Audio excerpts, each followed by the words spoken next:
The white walls of the medical facility seemed to glow under the harsh lights. Commander Vex sat in the uncomfortable chair, his forearms crossed tightly against his chest.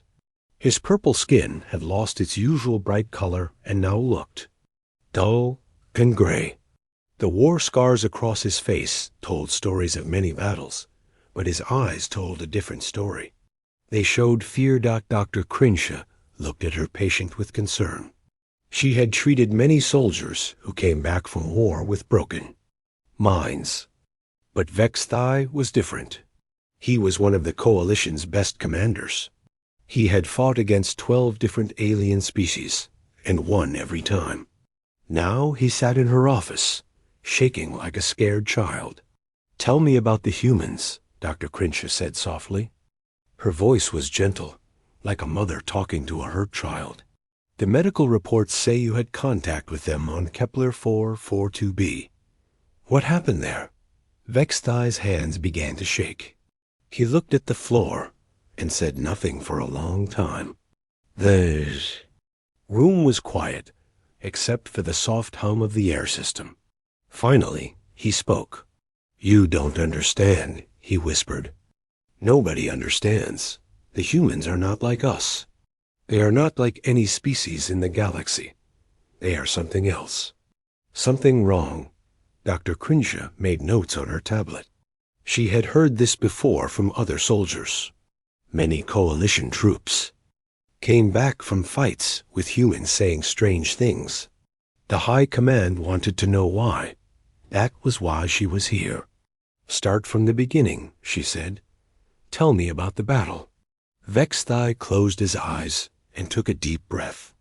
When he opened them again, they were filled with the memory of that terrible day. "We were stationed in the mountains," he began. "The whole 3rd Regiment. 300 of our best soldiers. We had the high ground, the best weapons and energy. Shields that could stop anything.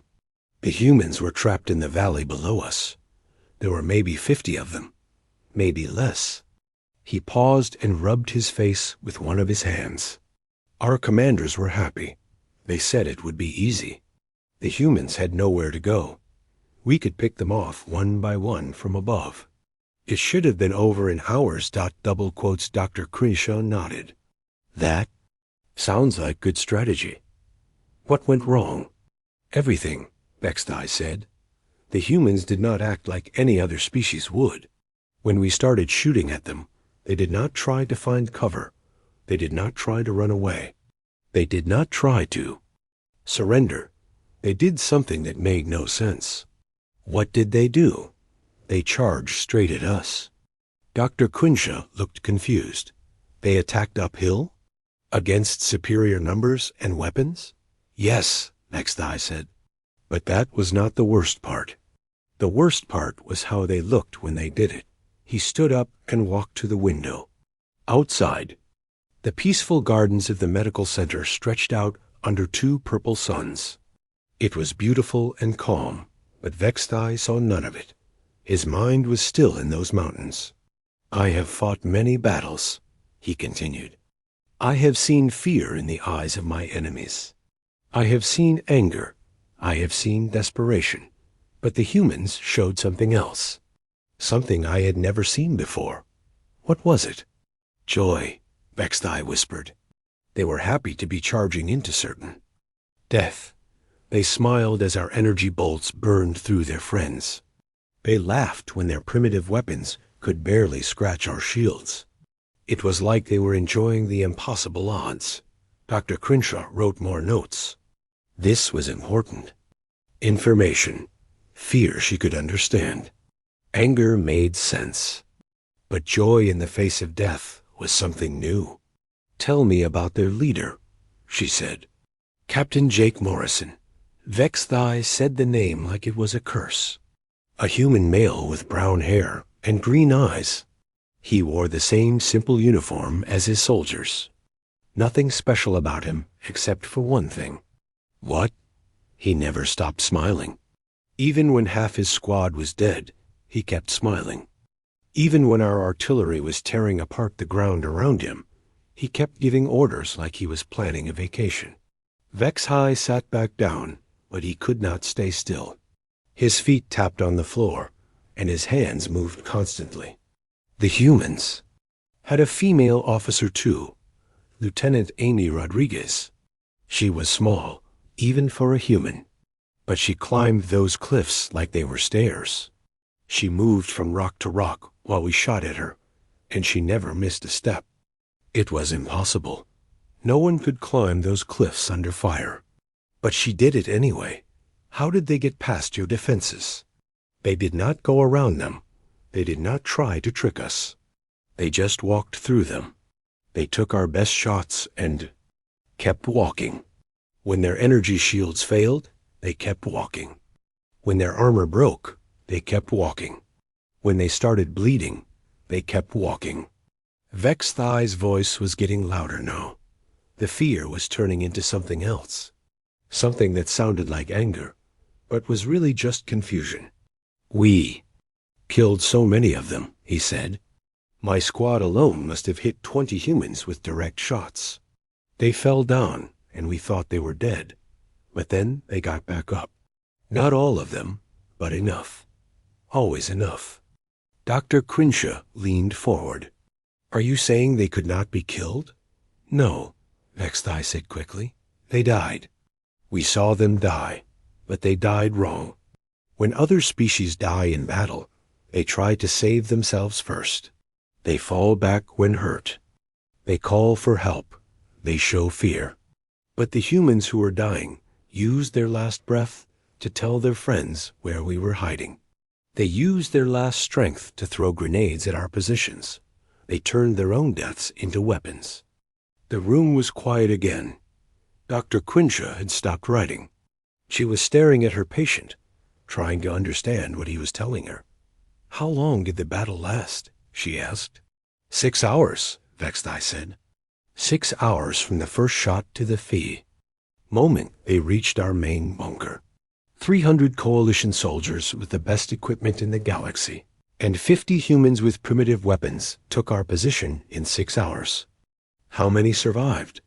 12 of us, out of 300. And the humans let us live. They let you live. Vex-Hi nodded. Captain Morrison found me hiding in a supply closet. I was wounded and had no ammunition left. He could have killed me easily. Instead, he gave me water and bandaged my wounds. He told me to go home and tell my people what happened. That sounds almost kind. No, Vex-Hi said, and his voice was very quiet now. It was not kind. It was a message. He wanted me to go back and tell everyone what humans could do. He wanted other species to know that humans do not fight wars the way we do. They do not fight to win territory or resources or glory. They fight to prove that they cannot be stopped. Dr. Crenshaw put down her tablet. What did Captain Morrison say to you exactly? Vex-Hi looked at her with those haunted eyes. He said, tell them we were just getting started. Tell them we were having fun. And tell them that next time we might not be so nice. The silence stretched between them. Outside, the peaceful gardens continued to grow under the alien suns. But inside the small white room, both the doctor and her patient were thinking about a species that turned hopeless battles into celebrations and used their own deaths as weapons. Doctor, Vex-Hi said finally, what kind of species enjoys dying? In battle? Dr. Crenshaw had no answer, but she was beginning to understand why the Coalition High Command was so worried about these creatures called humans. Dr. Crenshaw watched as Vex-Hi picked up his water glass with shaking hands. The liquid spilled a little as he brought it to his lips. She had never seen a veteran soldier this broken before. The medical files said he had been a hero once. Now he looked like he was afraid of his own shadow. The mountain battle was not the worst, Vex-Hi said after a long silence.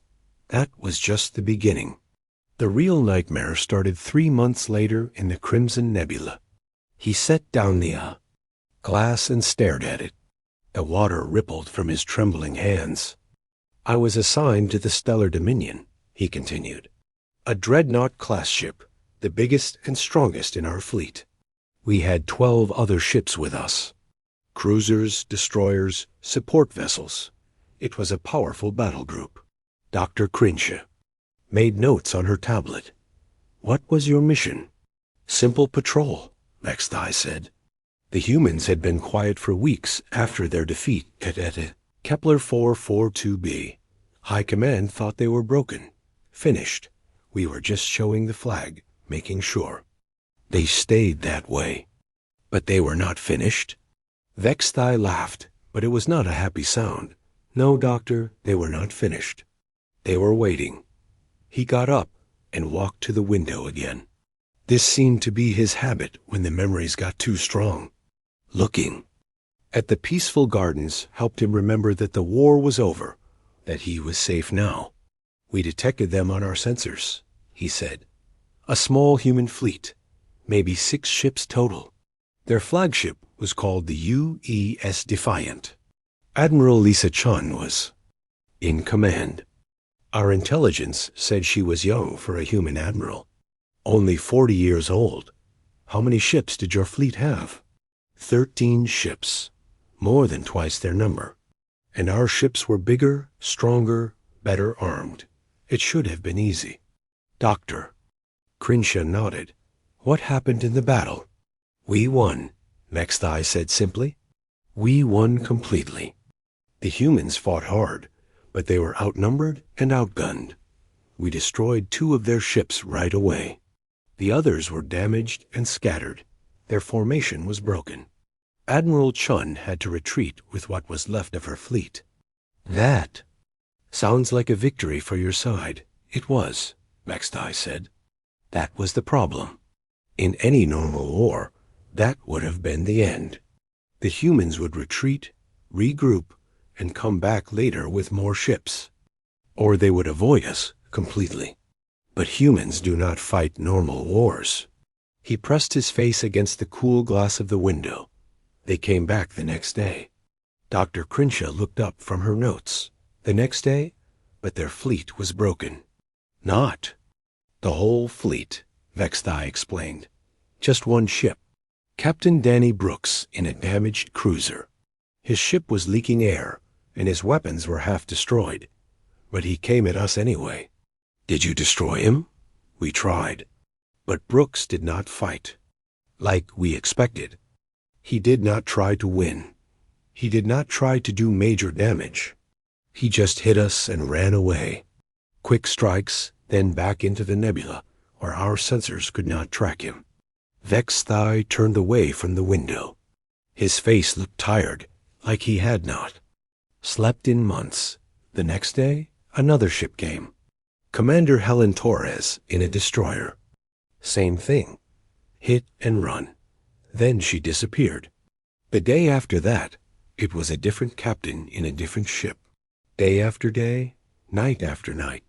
They never stopped coming. How long did this continue? 18 days, Vexthai said. 18 days of constant attacks. Never big enough to be a real battle. Never long enough for us to organize a proper response. Just enough to keep us awake, keep us worried, keep us constantly ready for battle. Dr. Crinsha tried to understand, but they could not win that way. Small attacks against a large fleet would not do enough damage. That was what we thought. 2, Vexthai said. Our commanders kept telling us that the humans were just being stupid, that they were wasting their ships for nothing. But I was watching the crew, and I started to see what the humans were really doing. What were they doing? They were hunting us. The word hung in the air between them. Dr. Crinsha had heard of hunting. Many species hunted for food, but she had never heard of hunting used as a military strategy. Hunting? She asked. Vexthai sat back down in his chair. My homeworld has an animal called a razor wolf. They hunt in packs, but not the way you might think. They do not charge their prey and try to kill it quickly. Instead, they follow it. Day and night, they stay just close enough to be seen. The Prey animal gets tired from running. It gets scared. It makes mistakes. Eventually, it collapses from exhaustion, and then the wolves move in for the kill. And the humans were doing this to your fleet. Yes, Vexthai said. Exactly. They did not need to win battles. They just needed to never let us rest. Every time we tried to sleep, they attacked. Every time we tried to eat, they attacked. Every time we tried to repair our ships, they attacked. Dr. Crenshaw was writing quickly now. This was new information that the High Command would want to know. How did your crew handle the stress? She asked. Badly, Vexthai said. At first, everyone was confident. We had won the big battle. These small attacks were just annoyances. But after a week, people started getting tired. After 2 weeks, they were getting angry. After 3 weeks, they were getting scared. What were they scared of? The humans never gave up, Vexthai explained. Every other species we had fought would eventually stop. They would realize they could not win and try something else. But the humans just kept coming. It did not matter how. Many times we drove them off. It did not matter how much damage we did to their ships. They always came back. He rubbed his face with both hands. Captain Brooks came back 7 times. His ship was falling apart, but he kept coming. Commander Torres came back 5 times. Each time, her destroyer was more damaged than before. But she kept coming, and there were others. Captains whose names I never learned. Ships that were barely holding together. But they all kept coming. What about Admiral Chun? She was the worst, Vexthai whispered. She came back on day 15. Her flagship was badly damaged from the first battle. Half her weapons were gone. Her hull was cracked. But she brought her ship right into the middle of our formation and started shooting. Did you destroy her ship? We tried. All 13 of our ships focused fire on the Defiant. We hit it with everything we had. But Chun did something I had never seen before. What? She rammed one of our cruisers. Dr. Crenshaw stopped writing. She rammed it? With her own ship? Yes, the Defiant was dying anyway. Chun must have known she could not escape. So instead of just letting her ship be destroyed, she turned it into a weapon. She drove it straight into the coalition cruiser Stellar Pride. Both ships were destroyed, but she took 400 of our crew with her. The room was quiet for a long time. Outside, the 2 suns were setting, painting the sky in shades of purple and gold. But neither the doctor nor her patient was looking at the beautiful sunset. What happened after Admiral Chun died? Dr. Crenshaw asked finally. The attacks continued, Vexthai said. New captains took over. New ships appeared. The humans had an endless supply of people willing to die just to keep us from sleeping. How did it end? Vexthai's voice was barely a whisper now. Our ships started leaving. First 1, then 2, then half the fleet. The crews said they could not take it anymore. They said the humans were driving them crazy. Command tried to court-martial the deserters, but there were too many of them. And you? I stayed until the end. Only 3 ships left out of 13. On day 18, we got orders to withdraw. The High Command said we were needed elsewhere, but everyone knew the truth. The humans had won. Dr. Crenshaw looked at her notes. But how did they win? You said the attacks were small. They won because they understood something we did not, Vexthai said. They understood that victory is not about winning battles. It is about making your enemy give up. And humans never give up. Never. They will keep coming at you forever, no matter what it costs them. They will hunt you until you break. He looked at Dr. Crenshaw with haunted eyes. Do you know what the scariest thing about humans is, Doctor? What? They enjoy the hunt. Dr. Crenshaw noticed that Vexthai was sweating now. The temperature in the room was comfortable, but drops of moisture were forming on his purple skin. His breathing was getting faster too. She had seen this before in soldiers who were reliving their worst memories. "We can stop if you need to rest," she said gently. "No," Vexthai said quickly. "I need to tell you about New Eden. You need to understand what happened there, what the humans did to us."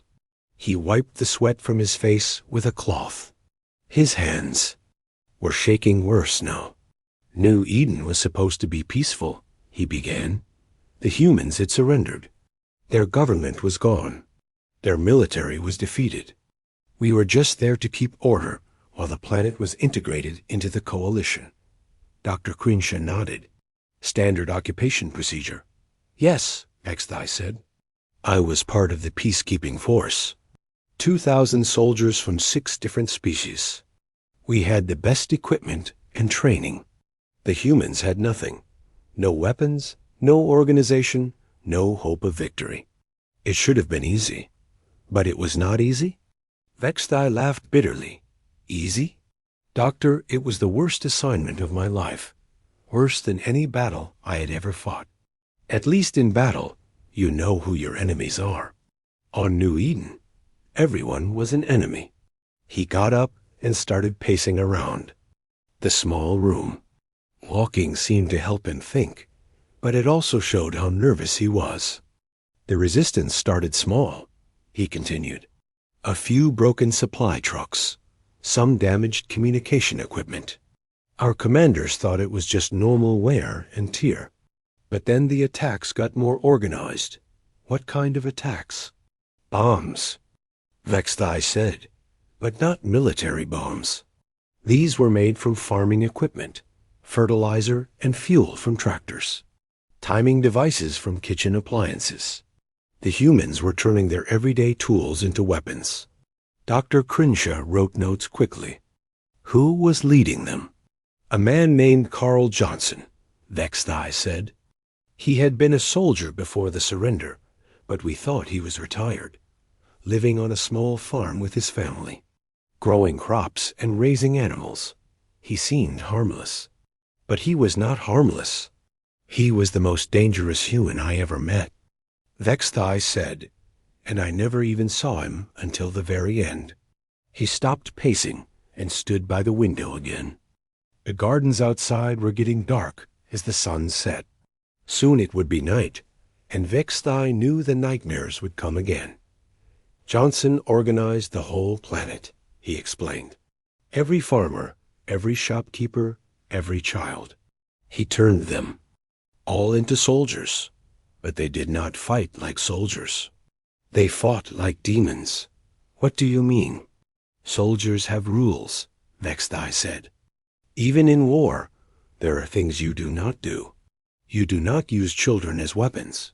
You do not attack medical facilities. You do not torture prisoners. But the humans on New Eden had no rules." Dr. Crinsha looked up from her notes. "They used children?"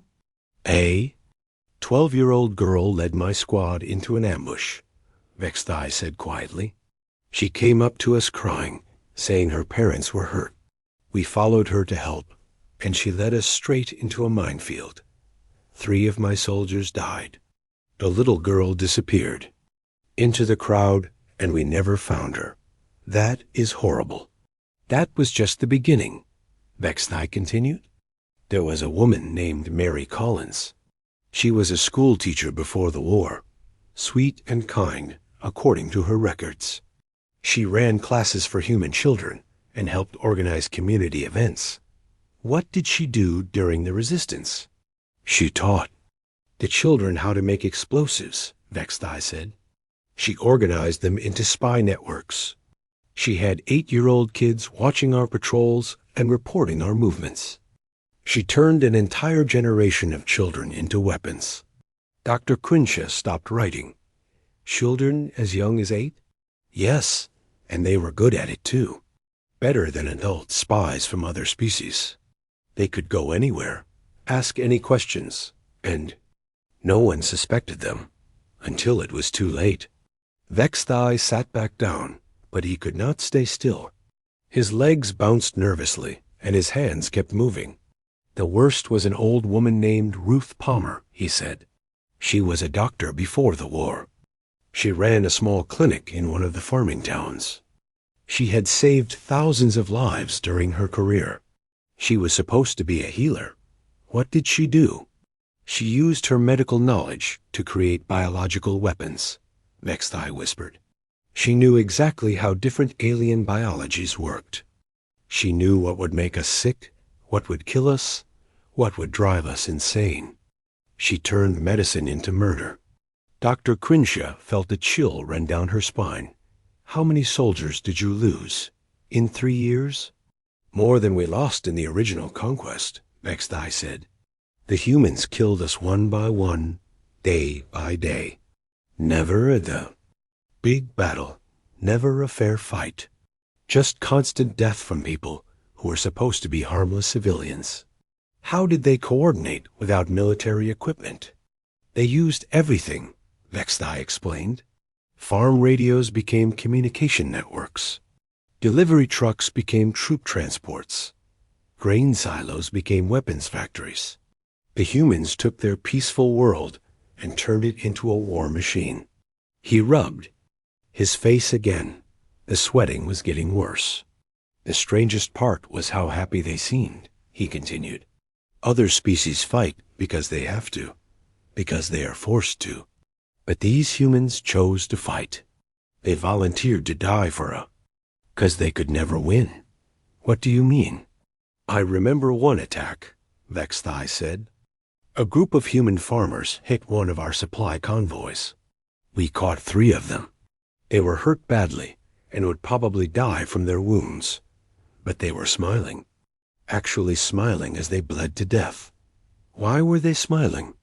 Because they had destroyed food meant for 1,000 coalition soldiers, Vexthai said. They knew they were dying.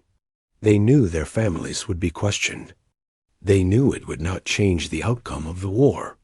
But they had hurt us, and that made them happy. Dr. Crinshaw tried to understand. They found joy in sacrifice? More than that, Vexthai said. They found meaning in it. Every human who died fighting us believed they were part of something bigger. They thought their deaths would inspire others to keep fighting. And they were right. The resistance grew stronger, much stronger. Every time we killed a human fighter, 2 more would take their place. Every time we destroyed a resistance cell, 3 new ones would form. It was like fighting a disease that got stronger every time you tried to cure it. Vexthai stood up and walked to the other side of the room. He seemed to be trying to escape the memories, but they followed him wherever he went. Carl Johnson finally contacted us directly after 2 years, he said. He sent a message to our commander. He said he wanted to negotiate. Did you meet with him? Our commander agreed to a meeting. Johnson came alone to our headquarters. He was not what we expected. What did he look like? Like a grandfather, Vexthai said.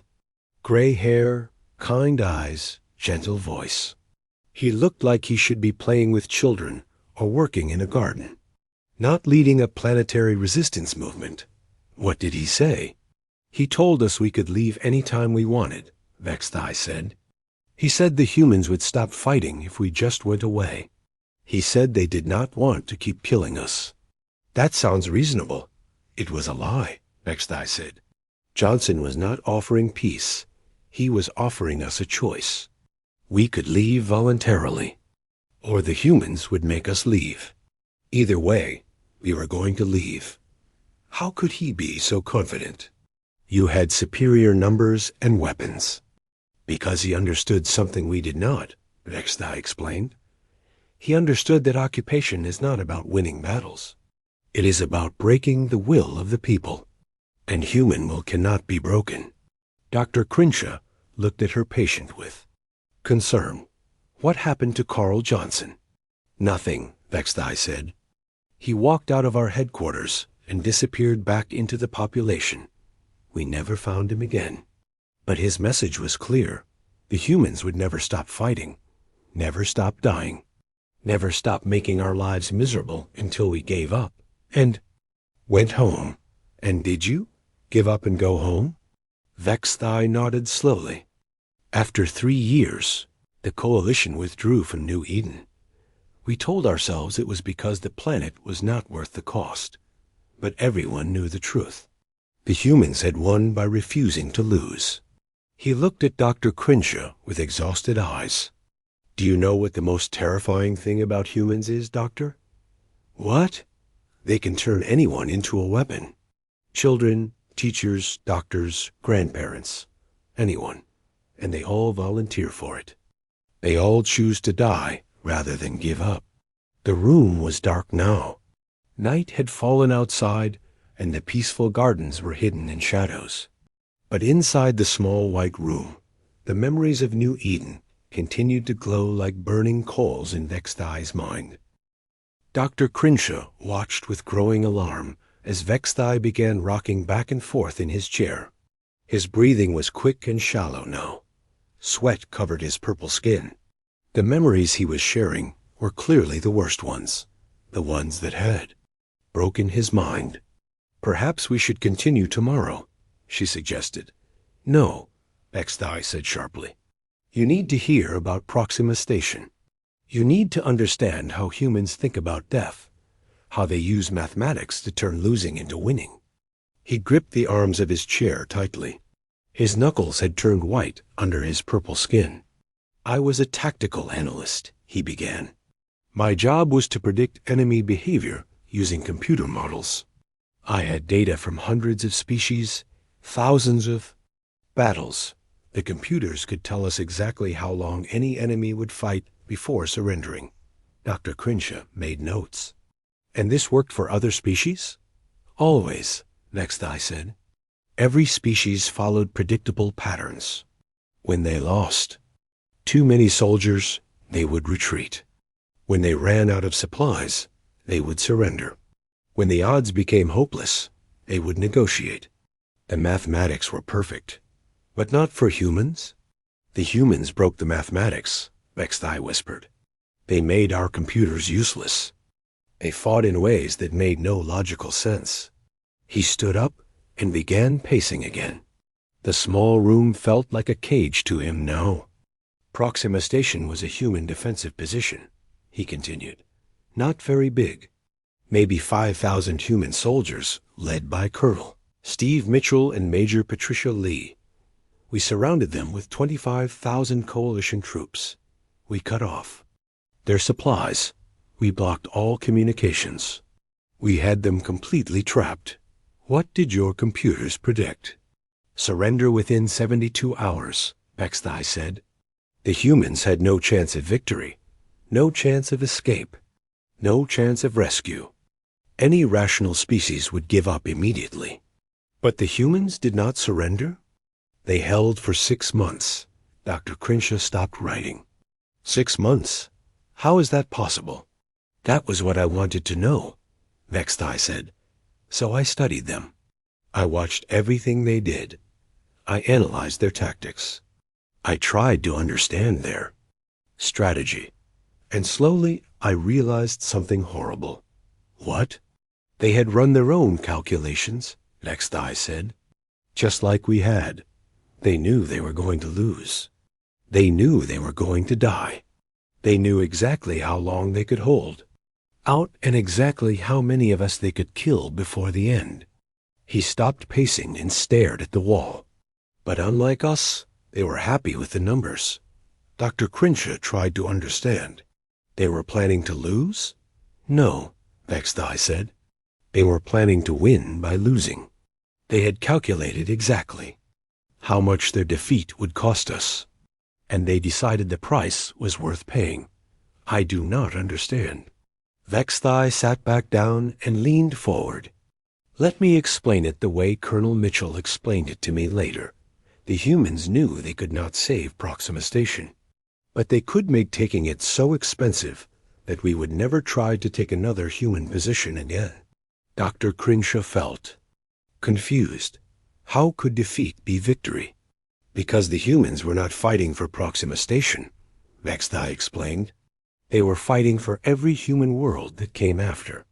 They were using their own deaths as a weapon to protect others. He rubbed his temples.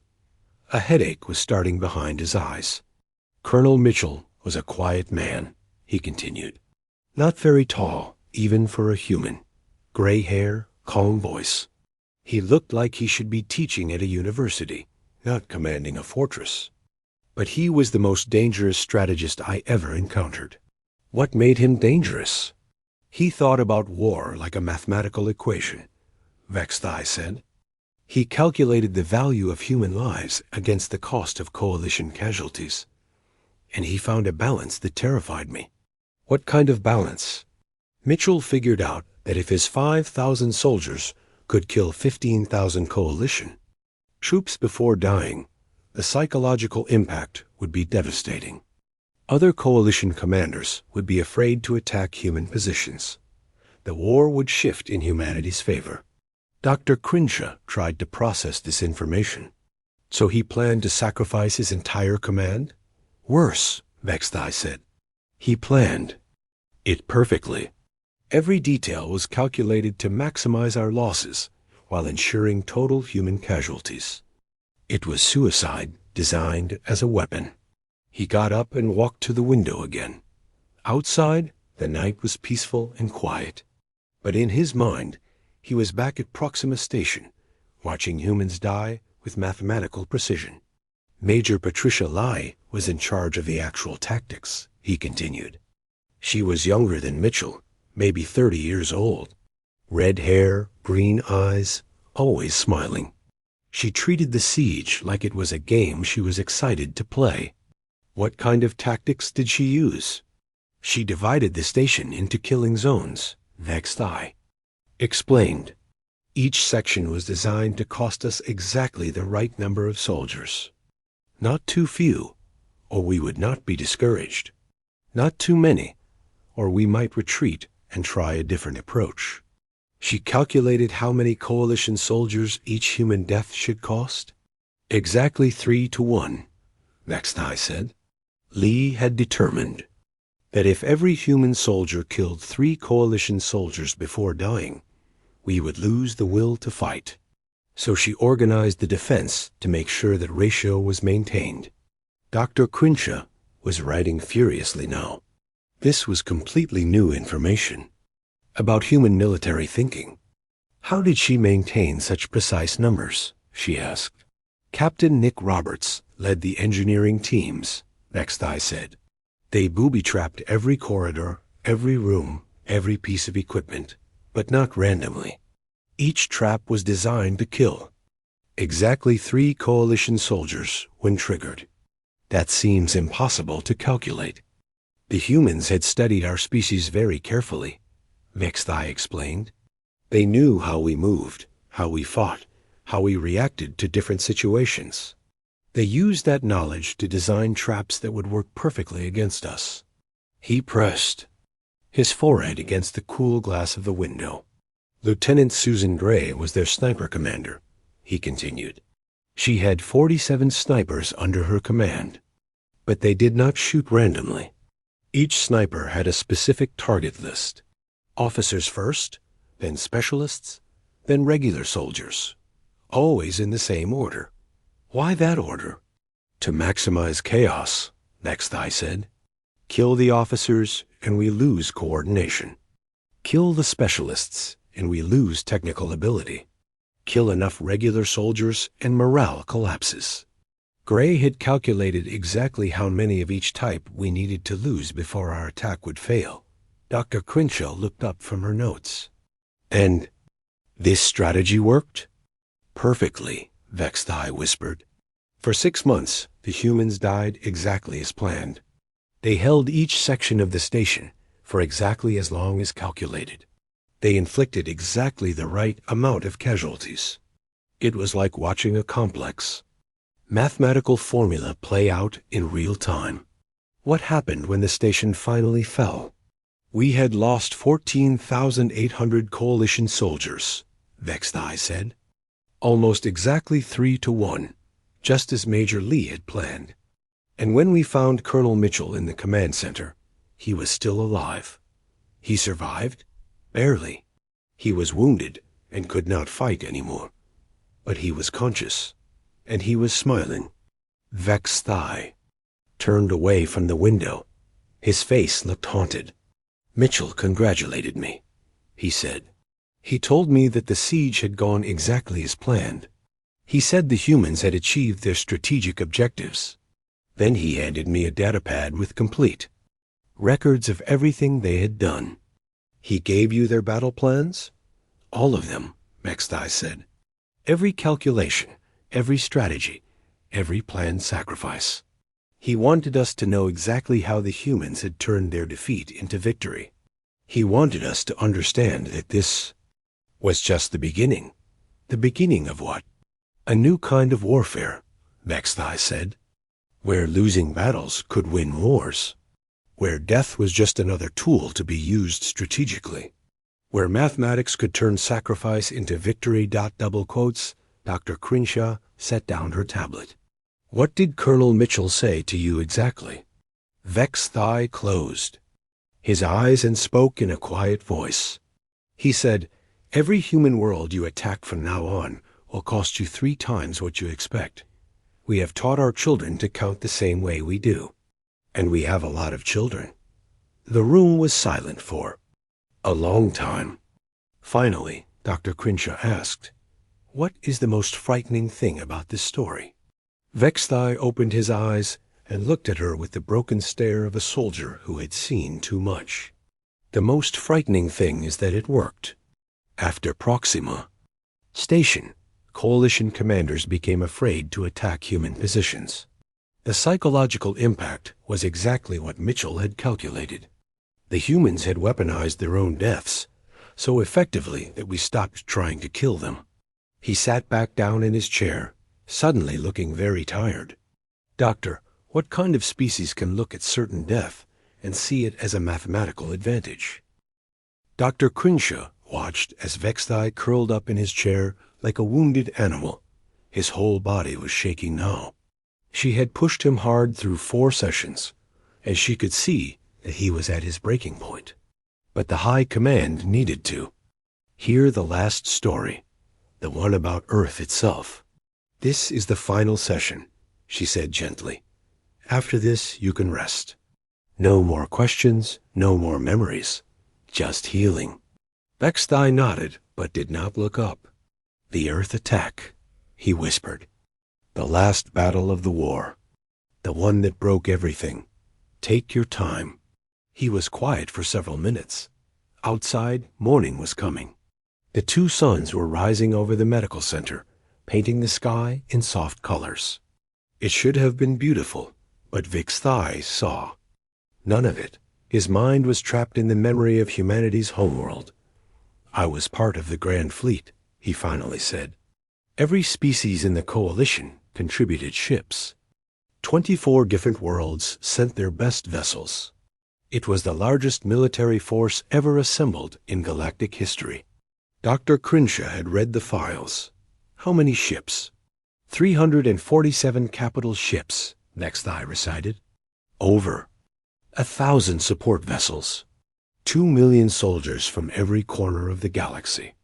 Enough firepower to destroy entire star systems. And you were attacking Earth?" "The human homeworld," Vexthai confirmed. "Their birthplace. The center of their civilization. High Command said that once we took Earth, the human spirit would be broken forever." He laughed bitterly. "We still did not understand humans at all. Double quotes. Dr. Crenshaw waited patiently for him to continue. She had learned that pushing Vexthai too hard would make him shut down completely. Admiral Paul Anderson commanded the human defense fleet, Vexthai said. Only 60 ships. Old vessels, most of them. Nothing that could stand against the Grand Fleet. He was completely outnumbered and outgunned." "What did he do?" "He surrendered," Vexthai said simply. "Admiral Anderson sent an unconditional surrender message to our fleet commanders. He said that Earth would not resist occupation. He said the human government was prepared to accept coalition rule." "That sounds reasonable." "It was a lie," Vexthai said. "The biggest, most dangerous lie ever told. He uncurled from his chair and stood up slowly. His legs were unsteady, like an old man getting up after a long illness. We believed him, Vex continued. Why would we not? Every other species had surrendered when faced with impossible odds. The humans had fought hard, but now they were beaten. It made sense that they would give up. But they had not given up. They had spent generations preparing for this moment, Vex said. Not preparing to win. Preparing to make victory impossible for anyone who tried to conquer them. Dr. Crinshaw felt a chill run down her spine. What do you mean? The entire human population had been organized for total resistance, Vex explained. Every man, woman, and child on Earth. 8 billion people turned into a single weapon designed for one purpose: to make occupying Earth cost more than any victory could be worth. He walked to the window and pressed both hands against the glass. General Elizabeth Turner commanded the resistance from the ruins of New York City. Dr. Kevin Moore led teams of scientist soldiers who had weaponized every aspect of human knowledge. They had turned their entire world into a trap. How is that possible? Because humans had been thinking about this day for a very long time, Vex said. They knew that someday someone would try to destroy them. So they made sure that trying to destroy them would be so horrible that no one would ever try again. Dr. Crinshaw was writing quickly. This was the most important information yet.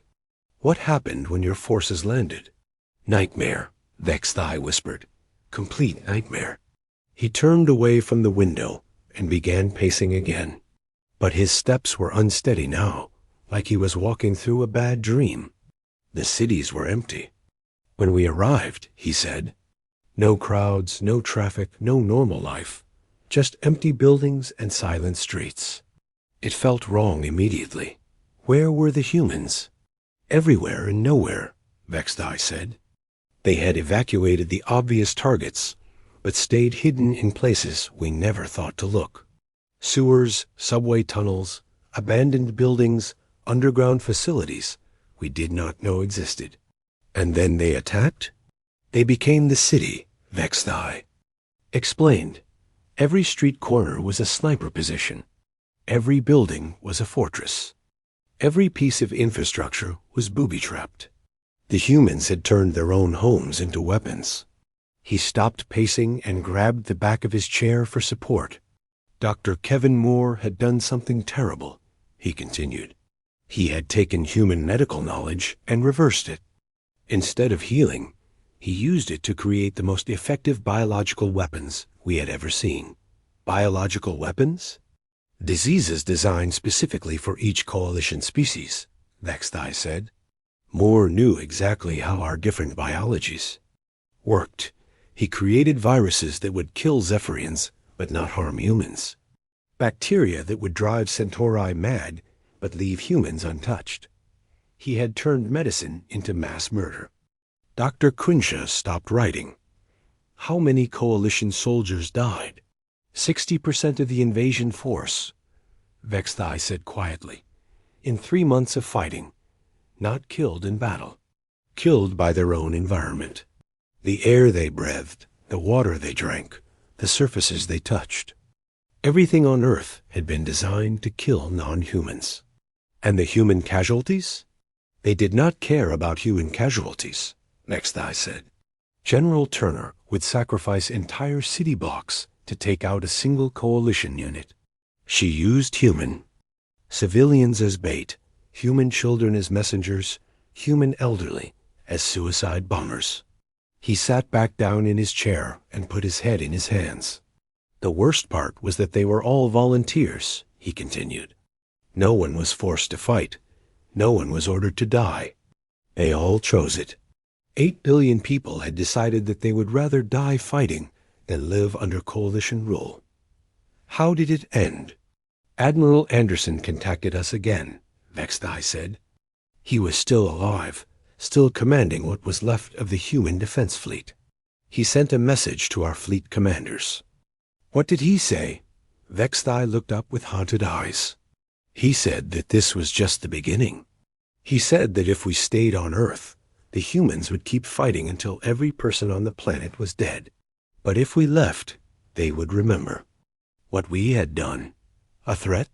A promise, Exthai corrected. Anderson told us that humans have long memories. He said that if we ever came back, if we ever threatened another human world, they would hunt us across the galaxy. Not just our military. Our civilians, our families, our entire species. Dr. Crenshaw felt cold. And you believed him? After what we had seen on Earth? Yes, we believed him completely. Vexthai stood up one more time and walked back to the window. The morning suns were fully up now, but their light seemed dim and cold. The Grand Fleet withdrew from Earth after losing over 1 million soldiers, he said. The largest military force in galactic history had been defeated by a species that was supposed to be conquered. Not defeated in battle. Defeated by the sheer cost of victory. What happened to you personally? I was in the last shuttle to leave Earth's surface, Vexthai said. General Turner herself escorted us to the landing zone.